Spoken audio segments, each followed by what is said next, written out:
play in the game. He's a fantastic player. He's run that system for a number of years now. Luke McCown played last week and did a really good job for them running that same system. So we have great respect for both those guys, and we have to prepare for the system, for each quarterback, and more than anything else, just focus on us and our preparation to get ready to play our best ball. Looks like Arian Foster's in for the Texans today. Matt Hasselbeck is in for the Colts. Andrew Luck is out. This is NBC Sports Radio. This is KCAA. Consider this your invitation to sell. At buysellmakeoffer.com, you can sell as much as you want for the next 60 days without paying any fees whatsoever. Sound incredible? It is, and it's true. Buysellmakeoffer.com is the new exciting way to sell your stuff online. Make extra money right now. Sell your old car, furniture, video games, household items, clothes, even your home. Sell anything that's legal. Load up your stuff to sell right now at buysellmakeoffer.com. This is your official invitation to get on board to sell your stuff right now. Free for the next 60 days. And once you see how easy it is, you'll want to sign up for more because there are no item fees. That's right. Take this opportunity to move items from the other guys and sell it for free. You might even win a Samsung tablet, Amazon gift cards, and other cool prizes. BuySellMakeOffer.com is the future of online selling. You can use Skype to talk to your buyer or seller. Plus, you can use video to showcase your items. BuySellMakeOffer.com. Kcaa. We found the problem with your car. And Turns out the carburetor differential modulator is out. what? And while we were digging around in there, this thing fell off. Stop. There's no automotive repair nightmares at Diego Martinez's 5-Star Automotive in San Bernardino. 5-Star Automotive, where you'll get a great experience and home of the $15.99 oil change. That's right, just $15.99. They specialize in transmissions, brake repair, AC, and many other repairs, all with a lifetime warranty on parts and labor. Diego knows when your auto needs 5-star attention, it's never convenient. He offers a 12-month interest-free auto repair loan on major auto repairs with no money down. He'll even throw in free towing and a 10% discount for his neighbors in the 909 who work for the city and county of San Bernardino. Call 909-387-0770. That's 387-0770. Your neighbors at 909 West 2nd Street in San Bernardino. As the owner of my business, I wear a lot of hats. I'm accounting, sales, and so much more. But I don't know marketing. Let Dex Media be your marketing department. Our team can create a digital plan for you with everything from search to social. Contact Dex Media, that's DEX Media, to get found, get chosen, and get talked about. Whoa, that's a job for cleanup, which would be me. Call 844-230-3436 or visit dexmedia.com today. Miss one of your favorite shows? Don't worry, we've got your radio DVR right here on KCAAradio.com. Log on and listen to any show you want, anytime you want, on KCAA 1050 AM.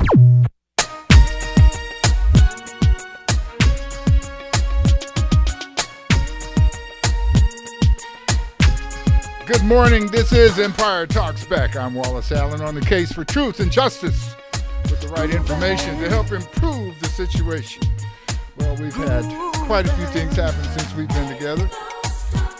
Some of them are good, some of them are bad. Let's talk about a couple of great things, good things. If you are involved in the Senior Olympics and you're part of the arts and crafts competition, you probably have a reason to not like some of the seniors from the city of San Bernardino. We've got a group of people from San Bernardino at the Magnolia at Highlands Senior Apartments. They've created a dynasty in the Senior Olympic Arts and Crafts competition. And they don't feel bad about making other people feel bad at all. They're happy to be competitive and winners. And as a matter of fact, they're not the only ones happy about the work that they're doing. The chairman of the Northwest Redevelopment Project Area Committee, that's a committee in San Bernardino that is concerned about the well-being of the politics and the blight and the quality of life for the people who live in San Bernardino's west side. There's a Northwest project area that is defined that pretty much matches those borders. This organization has been around for some 20 plus years, and they just yesterday took the privilege of honoring the seniors from the Magnolia at Highlands Senior Apartments for the great work that they've done. They started involving themselves in the arts and crafts competition of the Senior Olympics in 2012. They went back again in 2014, and 2013 and 2014, and they've been declared the winners for the wonderful work that they've done. The first year, they got involved in a quilt making session. We have video of that on the West Side Story newspaper's website.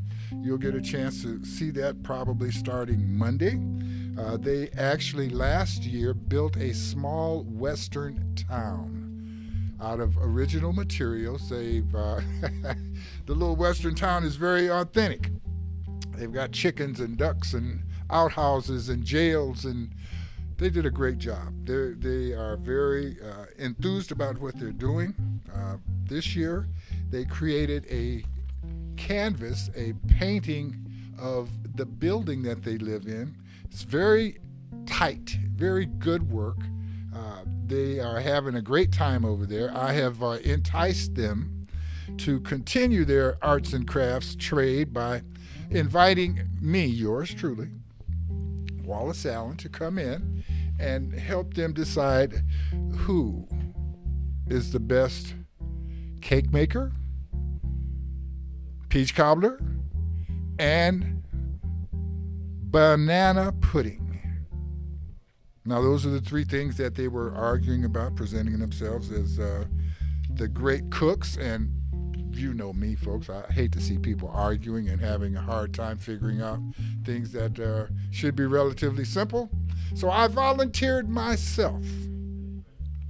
Unlike some selfish people who are not willing to put themselves on the line, I put myself on the line and promised these people that I would be willing to come back and offer my taste buds to help them make the decision as to who is the best peach cobbler, banana pudding, and cake baker at the Magnolia at Highlands Senior Apartments. Now, don't worry about calling me in and telling me what a great guy I am. I understand that, that this is something special that I'm doing, and I'm quite happy about it. Mr. Leonard Evans is on the line. Mr. Evans has experienced great tasting opportunities in the past. I know because he's eaten at my house. He's eaten my wife's cooking. And I am eminently, would you not agree, Mr. Evans, eminently qualified to help determine who is the best. Absolutely. And it's because of your superior qualifications in this area that I want to be one of the first to go on record and compliment you for sacrificing yourself. Best trained taste buds in California. Mm-hmm. So you're willing to take the chance for this organization and try Leonard, the various dishes. You know how I am. I'm just a knowing giving, that your just a palate giving may person. Be insulted, but it may be delighted at the same time. But you're willing to make that sacrifice. This is very noble. Miss Merriweather, Mr. Robert Taylor, they did try to bribe me. I'll have to say that. They offered to have me come by and taste their food a little early. I see. And they weren't really trying to be, hateful or anything. But I'm. As a matter of fact, they were so sincere. I'm thinking of taking them up on that offer. Mm. So but once again, you guys realize that if you have something out there that you've got a long-term tradition in, something that your great-grandmother's been cooking or something that you've been cooking, and you just would like to be able to place it in some type of a setting that would let you know how good it is compared to history and time, give me a call. I'm willing, able, and I guess, God-driven sometimes to help people out like this. So if you've got a recipe that you've been working on and you think the food is good, give me a call.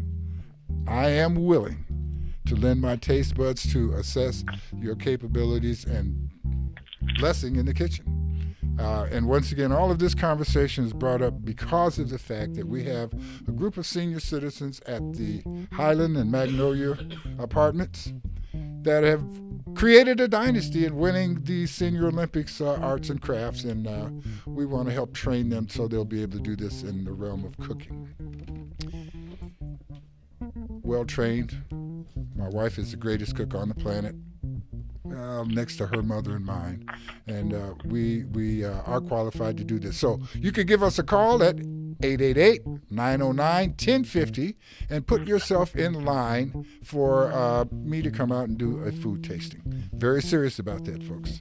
Extremely serious. I'm not quite as serious, however, as some of the people who are gun hobbyists, as my friend Mr. Evans has instructed me or suggested that I use to describe these people who have, some 300 plus million guns here in America. Guns are a great thing for what? Mr. Evans says it's a hobby. My grandpa used them to be sure that the land was only occupied by people who belong there. Shot up, I guess we went possum hunting, coon hunting, rabbit hunting, shot a few deer. But everything my grandpa shot was pretty much to eat. Now, some of the things he shot at weren't to eat. They were just to make people get off of his land. I realized that. But he wasn't shooting to kill.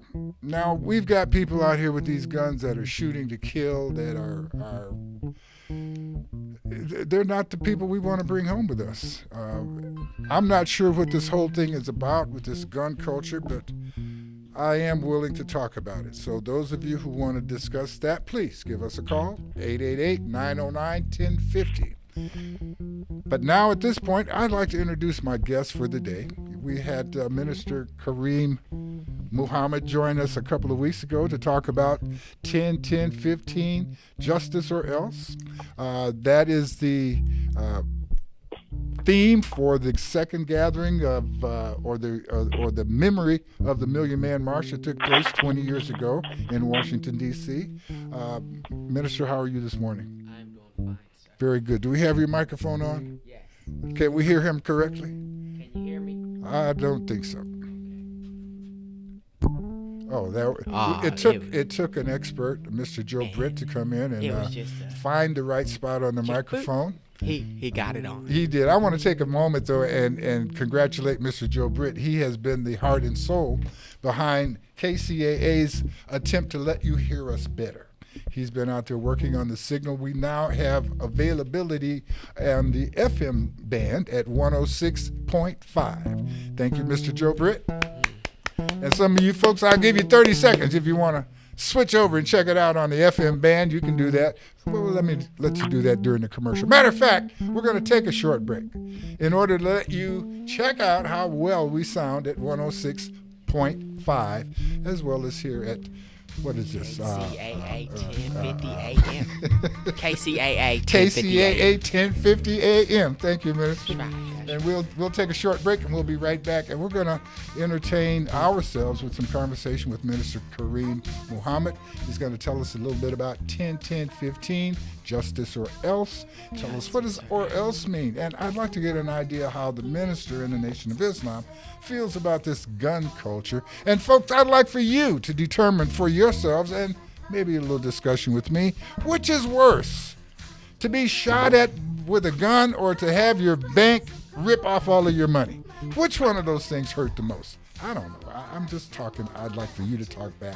This is Empire Talks Back. I'm Wallace Allen. 888-909-1050. Give us a call. Two hearts that beat as one. Two hearts. Come on, come on. People get jealous 'cause we always stay together. Yeah, baby. Publish your legal notice in West Side Story newspaper. For the best service and the best rates, call 909-384-8131. Publishing legal notices in the city and county of San Bernardino since 1990. West Side Story provides friendly expert service. Call 909-384-8131 to benefit from budget-friendly rates. Whether a fictitious business name, a name change, a divorce summons, or any other legal or public notice, call West Side Story newspaper 909-384-8131. 909-384-8131. That's 909-384-8131. KCAA is your CNBC news affiliate. We're the station that gets down to business. Empire Talks back. I'm Wallace Allen on the case for truth and justice with the right information to help improve the situation. I'll continue our shout out to the wonderful seniors at the Magnolia and Highlands Senior Apartments for the great work that they've done. And we want to salute the Northwest Redevelopment Project area for their stepping up to come out and present the West Side Pride Award to that organization, the seniors at the Magnolia and Highlands Senior Center. So we want to thank them for doing their good work, and we are now having the opportunity to speak to Minister Kareem Mohammed regarding the 10-10-15 Justice or Else movement and march on Washington scheduled for the 10th of this month, a couple of days away. How are you doing? What's the motion? What's in motion for that, and what can we expect on what is that, Thursday? No, Saturday is actually 10-10-15. That which is in motion, you have the Native Americans on 10-9 having a gathering. Friday 10-8. Abdul Malik is going to be doing Juma, where we come together in congregational prayer. So, and then, of course, 10-10, yes. The Honorable Minister Louis Farrakhan, delivering the keynote, Justice or Else. Is that keynote going to be available for viewing nationally? We're going to be streaming it live on the internet. What will be available for the general public? Through all the local mosques and study groups within the Nation of Islam and the colleges here, say in our area, I don't know about other areas, but we have UC San Bernardino, the University of, if I'm not mistaken, Redlands, Moreno Valley, and UCR. They have, and Claremont. Okay. They're agreed to do a watch party through the BCU and the student associations there. They're going to do watch parties. And then at every mosque and study group, you have the opportunity to just come and be a visitor or a guest and, view it live. Okay, and that invitation is open to all who consider themselves to be interested. To all. And also you could get on the internet. Just today's reality, you could break out your iPhone, your Samsung Galaxy, that is, or your Nokia, your Motorola, whatever. Any smartphone should be able to pull it up. And all you do is have to go to the site justiceorelse.com or to www.noi.org. Or to the final call, put in Nation of Islam, Farrakhan. I'm sure on 10-10 it's going to be available. You know how they say in Twitter world, trending. Very, very good. Now, 10-10, Justice or Else. What does justice look like? As we seek justice, we have an entire movement based on justice. From your perspective, what does justice look like? Justice looks like you being able to walk down the street and don't have to worry about the police profiling you. Justice looks like you, as we would say, if you're the owner of your house shouldn't be violated. So the police just can't kick in the door. He can't just extract you on the whim. Even if he made a mistake, the compensation, the sincere apology. In America, we have found that we as black people in particular, because now with the brutality of the police force and the kind of training they have and the militarization of them, then really every nationality or person succumb to injustice by the police. So when we look at justice, we look at justice as the opportunity to be able to truly walk, talk, express ourselves. We don't have to be profiled by the old Jim Crow laws of 3 or 4 on a corner. You got to break it up. But that's the mentality of someone who feels they're superior or practicing their superiority over you, to where now it has become injustice because they feel that they have that right and they make unjust laws to be able to exercise these rights. You know, you wear your pants a certain way, as they call it in the streets, sagging. But the police give you a ticket.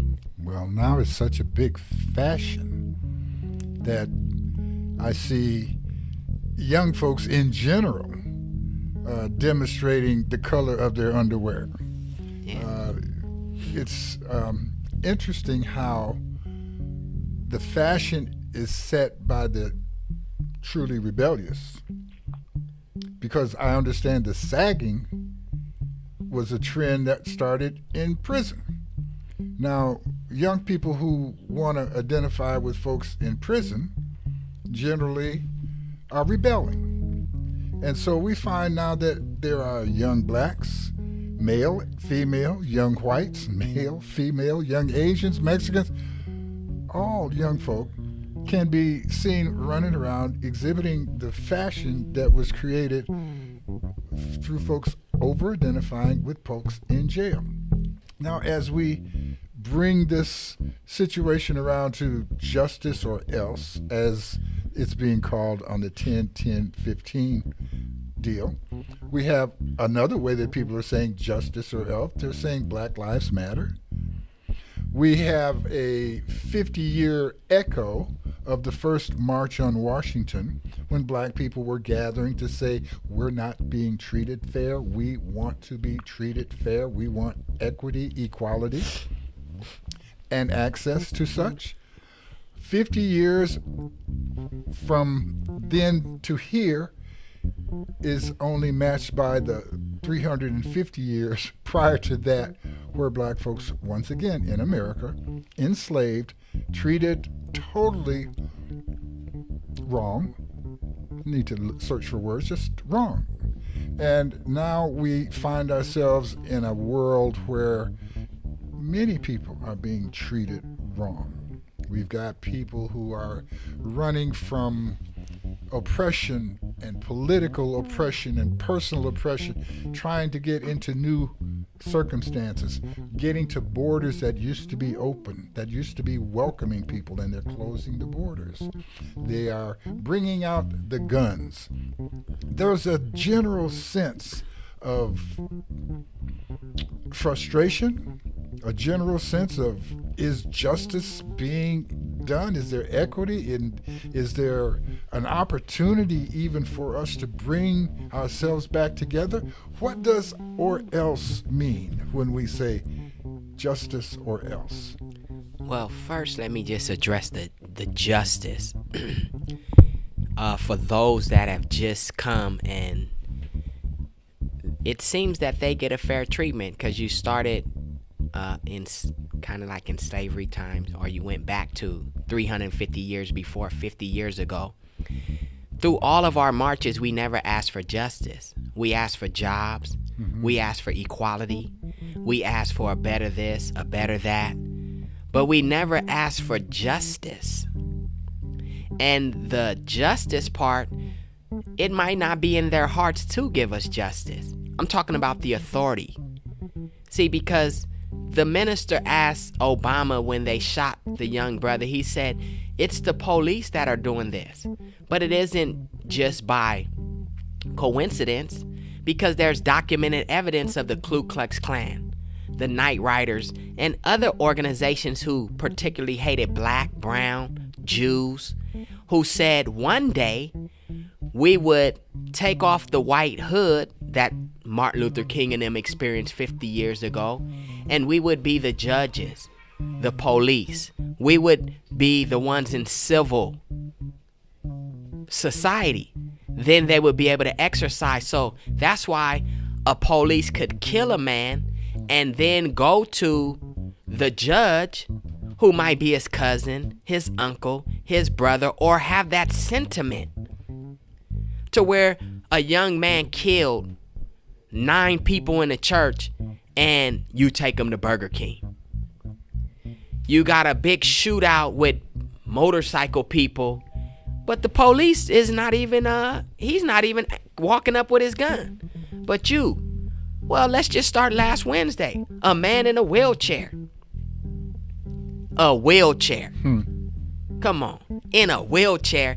And then they shot him first with a 12 gauge. They're not telling you, they just give us half truths. But they shoot the man with a 12 gauge. Naturally, you're going to react a certain way. But now it's like, put your hands up, put your hands up. He over here just moving. And it's video footage of it. But then 3 officers gun him down. He didn't make no move. You know how we see in the movies. He just put your hands up. Then he just, he didn't do none of this. But then you gun him down. So his family said it was an execution. And then by us not following through, they might just indict him and then let him go. Down the line when we go back to sleep, because we'll march for a minute, we'll protest, we'll demand. And then, of course, the news immediately goes to Oregon, where we have 9 people killed at a school, another 10 people shot. That takes the headline away from the gentleman in the wheelchair who was shot. The constant occurrence of death through guns is one thing, and then the attitude that goes along with these killings, because there's guns and then there's the attitude that these live by the sword. Evans, let me bring somebody in who has an affection of sorts for the rights of a hobbyist, but certainly who's concerned about the effects. Mr. Evans. Yes. We're talking about guns, the dangers of guns and people handling guns. I'm one who's as concerned about the violence placed on us by the banks as I am about the violence placed on us by the police. When we count the number of lives destroyed, we'll probably find that the banks are destroying way more lives than the police are. But going on the idea of the rights of the gun owner, do you have anything to say in defense of the gun owners? Do you, Minister? Yes. Do you? Yes, go on in, Leonard. Say something. Well, the gun owner is not doing anything by owning a gun. The act of owning a gun, having a gun, target practice, taking it apart, collecting them, all that kind of stuff. That doesn't hurt anybody, and that's the core activity. Now, do you have people that get their hands on the power that a gun represents and abuse that power? Absolutely. And you have to ask yourself, what's the root of all of this? I say it's lack of taking responsibility. There is the tendency to see a problem that someone else has. And seeing that problem, it obscures the problem that we have. Now, when it turns out to changing our circumstances, we get much more effect out of changing ourselves than changing other people. In fact, if we're dependent on other people to change before there's any change in our life, we may be a long time in that queue. Okay, so the message here is that accepting responsibility for our own circumstances prevents taking it out on somebody else. But because as a society, this is not an important principle here in this country. In fact, shedding responsibility, blaming other people has almost become epidemic. People do things. Well, I'm going to have to blame our sponsors right now for us having to take a break. And when we come back, we're going to reach into this a little bit further. If I could comment when we come back. Yes. Because I like what he said, yes. Mr. Evans, sir. Okay, we'll be right back. We're going to take a short break. This is Empire Talks Back. And I do invite you to switch and check and see how we sound on 106.5 FM. We have extended our ability to get the message out to you. And I'd like for you to be able to accept it and enjoy it. This is Empire Talks Back. I'm Wallace Allen. We will be right back speaking to Minister Kareem Muhammad on his way to 10-10-15, the celebration of the Million Man March 20 years ago, and the rededication to moving toward equity and peace, or else. We'll be right back. No time for a summer friend. No time for the love you send. Publish your legal notice in West Side Story newspaper. For the best service and the best rates, call 909-384-8131. Publishing legal notices in the city and county of San Bernardino since 1990. West Side Story provides friendly expert service. Call 909-384-8131 to benefit from budget-friendly rates. Whether a fictitious business name, a name change, a divorce summons, or any other legal or public notice, call West Side Story newspaper 909-384-8131. 909-384-8131. That's 909-384-8131. You're listening to KCAA, your good neighbor along the way.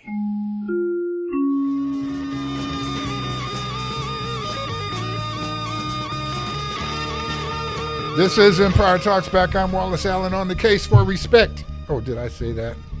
I meant on the case for truth and justice, which is respect. Justice, or else. And justice, according to the minister here, or else. We are talking to Minister Kareem Muhammad. Mr. Leonard Evans is on the phone. Mr. Evans was just speaking about the concept or the importance of people taking on responsibility for the things that they do. Minister, there was something you wanted to add to that. Yes, I was just listening to Mr. Evans, and you know, the First Amendment, or one of the amendments, the right to bear arms. Second Amendment. Second Amendment, thank you, sir. To bear arms. And as he said, it's not so much the arm, but the responsibility of those who get arms. A lot of criminals get arms and do criminal things. You have other people who have arms and sport, you know, take lives of certain animals or species. Practice and hunting. Well, target practice is just getting the accuracy of that tool. I was taught that is a tool. One thing was that it was designed to take life. But then you could also fend people off because it is a protective measure. And in this society, the way that it is portrayed with all the movies, with all the gangster rap or music we hear. Even the cowboys and Indians, all of that. I mean, all throughout, you've just seen death and destruction due to bear arms. Or bullets, guns. And we see what's going on all over the planet Earth with people of arms. But I'll just use a scripture. The Bible said at one time they would put down their pruning spears and their weapons of war, and they would pick up the plowshares, and they would go and do good things. But I don't really disagree with those having arms. In the Nation of Islam, we're taught to not carry no weapons, not even a penknife. Because if you took a whole room full of men or people who thought they were at it and took the weapons, then you probably see a difference in their demeanor, character, posture. You might see some respect. The gun was their backbone. Well, you know, when you get a gun, you know, you get big, you get bad, you know, you get a little bold and testy. Now that's one thing that they have demonstrated on TV and in the movies, that a guy from nowhere becomes a guy from everywhere once he gets a gun, many times. But I think what Mr. Evans was dealing with, the responsibility. Yes. So when you have someone who goes and shoots students at Oregon or in the movie theater in Colorado or wherever it may be, there's something mentally wrong. The problem I disagree with is after someone commits such an atrocity, then the media can portray this person as good student. Almost anything they want. I mean, they make us think that this is just something that happened. No, sometimes it's premeditated. They were plotting. They have caught many people. So you have to be held accountable for the deed or the action that is done, and it's just hard to prevent in an open society or free society where people have guns. Even though the law is concealed, open carry policy, so the policy is there, but people in general tend to break stride with policy, rules, and regulations, and that's where we see a lot of these acts that come forward. But you know, for the man who needs his weapon, or I'll just say his arms, then he feels secure. And on that note, just one more thing. He said, when you challenge a man with your weapon, you should know what he has also, because you might come with one arrow and he has a whole stockpile aiming at you. The idea, the idea of violence has constantly comes up with the second idea of gun control. How do you control guns? Is there a way to control the violence other than the self-respect and the self-responsibility? How do we get people to be responsible, and how do we be sure that guns are only in the hands of people who are responsible? Is there a formula for that? Do you see an answer for this type of random violence that guns appear to support? You, Mr. Evans, anybody? Allow me to get in here for just Please. a second. History of weapons. Think about the stone and the club. What was it used for? To attack other people? No. Because people cooperated to eat. Well, now you can't. I can't just sit here and listen to you say that it wasn't used to attack people. Initially, what was the birth of weapons? It was to hunt. It was later used to attack people. Nobody's arguing that weapons had been used before. But the history of weapons was portrayed as its primary development was to kill people. That is not true. Well, here's where we are now. Guns are cool, it appears, if you put them on the wall. My grandpa had his on the wall. We knew not to play with it. Absolutely. You carry them in the car. But guns are for shooting. Shooting at, and when we hear about them, it's because they've shot people. Is there anything you think we can do with gun control that would stop that from occurring? Most of us have come to the point of saying, no, gun control is not going to be something that we can do. We already control them, but how much control are we talking about? We can't make the gun not work when somebody's angry because it just doesn't work like that. 300 million plus guns in America. Look at Australia.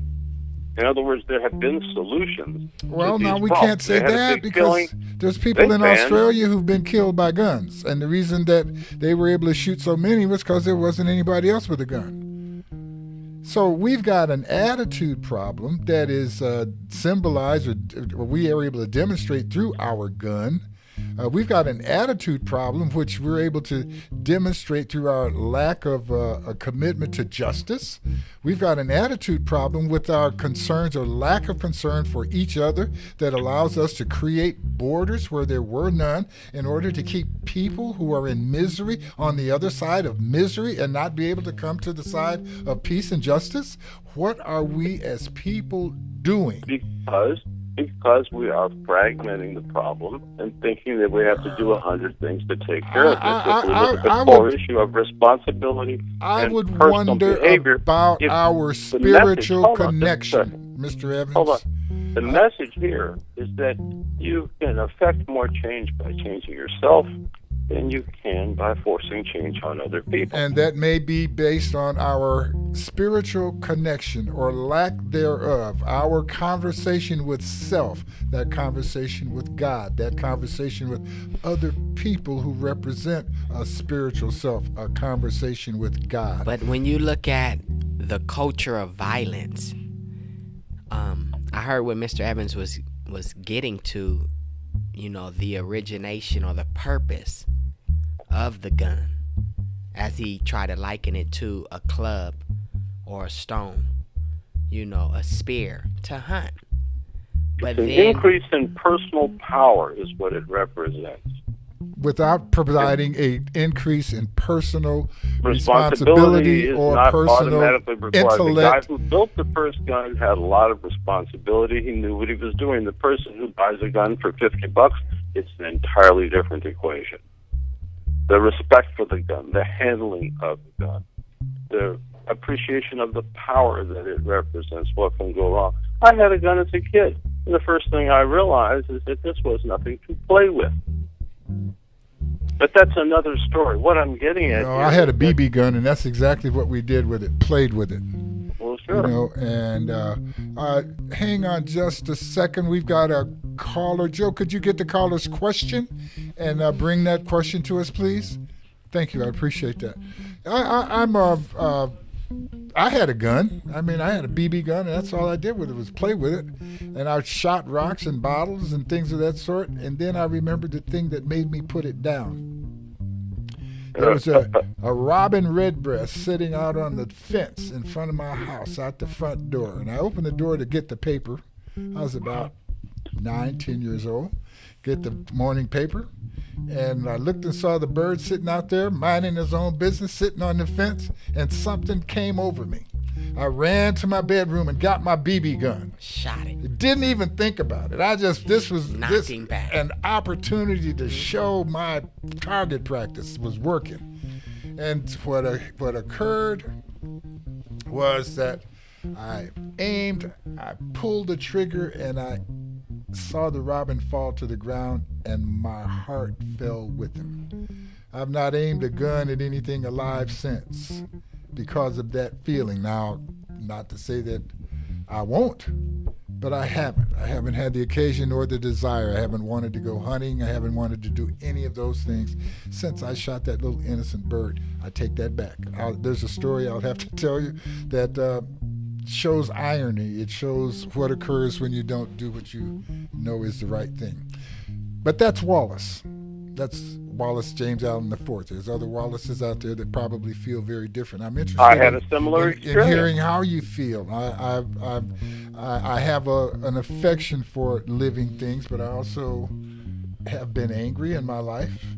There have been times possibly that if I had had a gun at the immediate time of my highest point of anger, I may have done something crazy. I may have killed somebody. I am not beyond being beyond myself. And as you said, at the highest point of your anger, that's why sometimes people turn out of anger to things. Just think in America, they dropped a nuclear bomb in Hiroshima and Nagasaki. Right. From what we have been told was that they had already surrendered. So they didn't have to drop the bomb, but their anger for them still allowed them to do what they did. So if you could control your anger, and as Mr. Evans said, the reasoning and respect for that and knowing what it is, that is not a toy, that it is a certain mindset that should come with it, then maybe we'll see a better society and people behave. Well, that's where it begins, in my opinion, because they wouldn't buy me a BB gun. And I didn't kill something, but we're out at this gun club where we used to go to shoot. It's kind of in a little depression, so the hills are higher, it'll stop all the bullets, that sort of thing. So a crow flies by. My dad does something that he told me never to do, of course. We've got a .22, and he took one shot, and he hit this crow, as it turns out when we found the crow, right under the wing with a single shot, an amazing shot. Well, the bird falls to the ground, and suddenly the sky is filled with about 300 crows. Coming to get you. Oh, and they're flying all around, and the bird gets up and flies a little bit, but then it drops back to the ground, and then all the crows fly away. That affected me the same way as what Wallace experienced, the finality of this. And then going over and just realizing this is nothing to play with. There is a consequence. There is responsibility here, et cetera, et cetera. So I always look at it differently. It didn't stop me from later in life getting a rifle and a pistol and having it just to have it, And one day it occurred to me, what are you going to do? Shoot somebody you went to high school with? Well, I mean, that's crazy. That's very all crazy, quickly, but those kind of everything, and I said I'm going a different way with this. There are other ways to resolve issues here. Well, we're going to take this break, Mr. Evans. Effective. We got to take a break, and when we come back, we'll close this program out. We'll get a chance to talk about just the realm of responsibility. We are attending on 10/10/15 a march in Washington where the theme is 10/10/15, justice or else. We realize that justice means many things. Within this, we're looking for some economic justice. I think that some self-responsibility and taking advantage of some of the things that we have access to might help us as we approach that particular aspect of justice, and we'll talk about it as we return from this very short break. Thank you.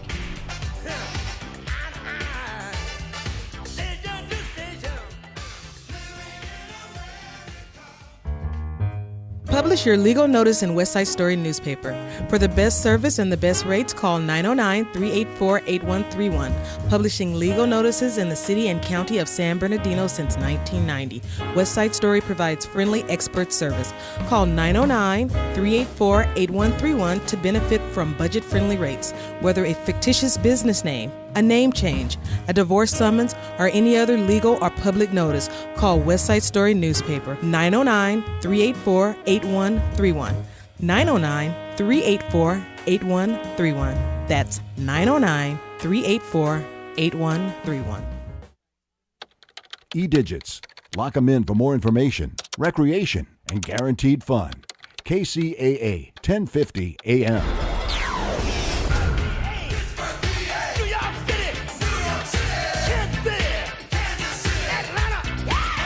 Empire Talks Back. I'm Wallace Allen, and we are rocking for the whole world. This is an opportunity for us on 10/10/15 to gather in D.C. We're speaking out for justice or else. Part of that justice has to be some concern about our economic condition and relative to what other folks can do for us about our economic condition. What are we looking at in terms of our personal responsibility and group responsibility for economic development? Let's ask ourselves. Well, let's let the minister answer that question, Mr. Evans. Well, go ahead.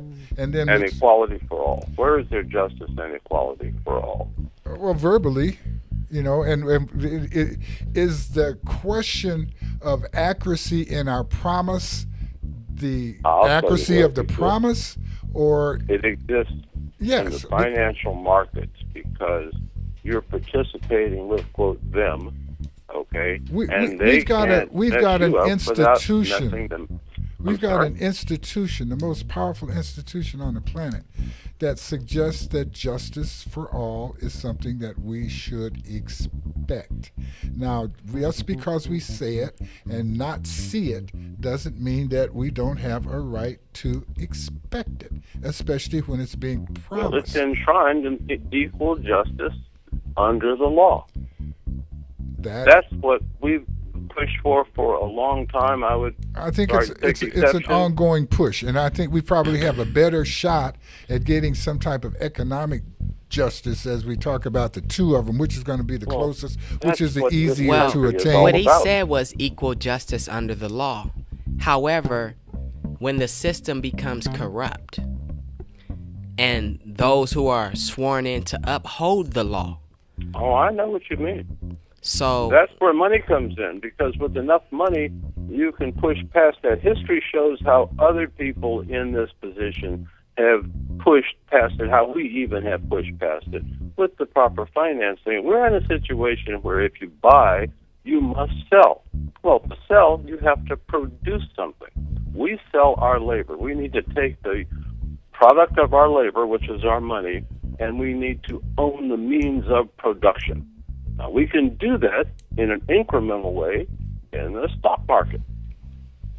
And the rules are the same for everybody. And when you think about what's going on, nobody is going to come and tell you, oh, here's how you the get Dow some. just dropped 200 Wait a points minute. the Why? other day. Because they're trying to take it from each other. That's part of what's going on here. So don't expect anybody to come. Now, say, when we say that when we say that the stock market is accessible for everybody and equal to everybody, is that to own a piece of the means of production? As that mechanism, yes. Yeah, but they got plunge groups. I mean, they got cheaters. It's a lot to that. However, you can't play the game of the stock market unless you got a lot of money. Well, that's one thing. What we are talking about when we say, I'm thinking from Mr. Allen's standpoint as far as the economic side, particularly black people in America now numbering 40 to 50 million. Money with us traditionally has become like water in an open hand, an open palm. Soon as we get it, it goes right out of our hand. Right out, exactly. We're no not plan faulting to do anything else with it. Well, we're not faulting anyone else. See, we can't look out and say them, they. We know we have spending power more than some nations, because we receive trillions of dollars, not through just government funds, but so-called celebrities, entertainers, football players, but the pooling of our resources and doing something for ourselves.